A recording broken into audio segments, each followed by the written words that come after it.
Specific types of interactions, which are usually unconscious, often trigger intense emotions or overreactions. They are mental processes that occur deep in your psyche and are not readily apparent unless you're looking for them.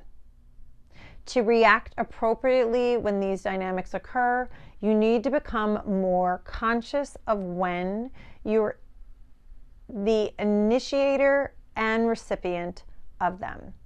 Once you get the hang of spotting them in yourself and others, you'll have an easier time diffusing them in an effective, appropriate manner.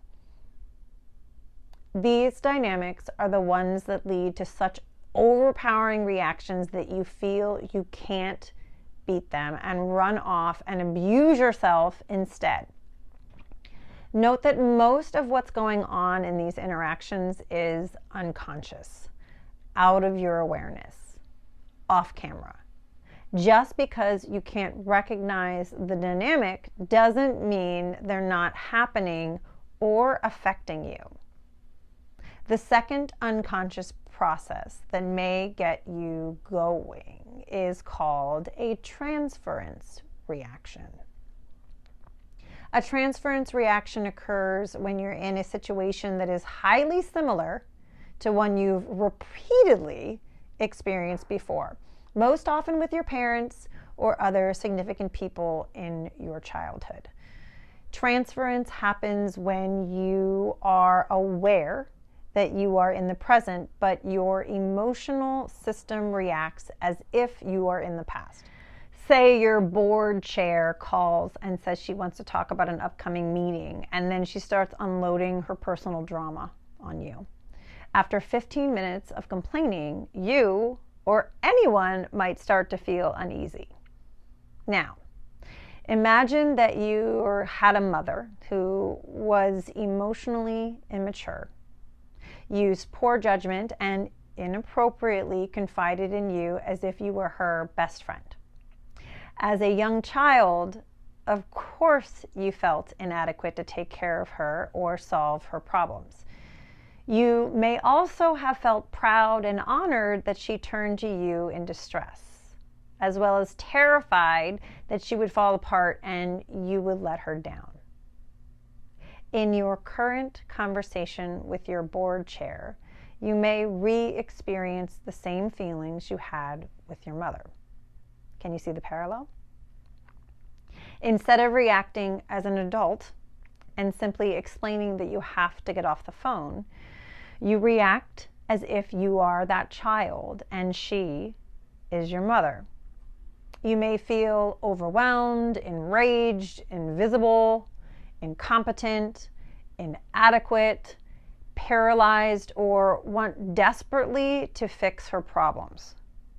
Whatever the mix of emotions you felt with your mother when she expected you to listen and maybe even solve her problems. In essence, you're transferring the feelings you had and still probably have about your mother onto the board chair.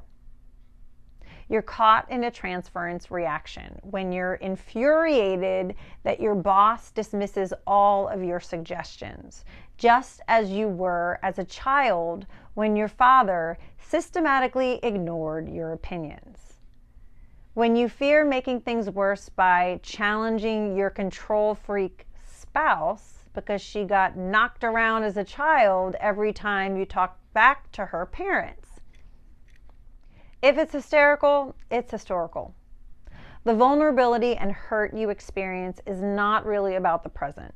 It's about unhealed wounds from the past. It doesn't mean that you shouldn't have feelings about the current situation or person, and merely signals that the intensity of your reactions belong to something that happened long ago.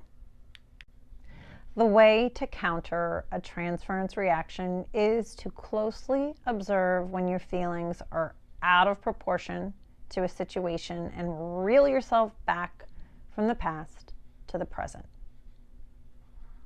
Remind yourself that you're an adult now with lots of emotional and cognitive options, and that you don't have to go into a rage or feel paralyzed because of someone else putting their bidding on you. And you don't have to stand for being humiliated.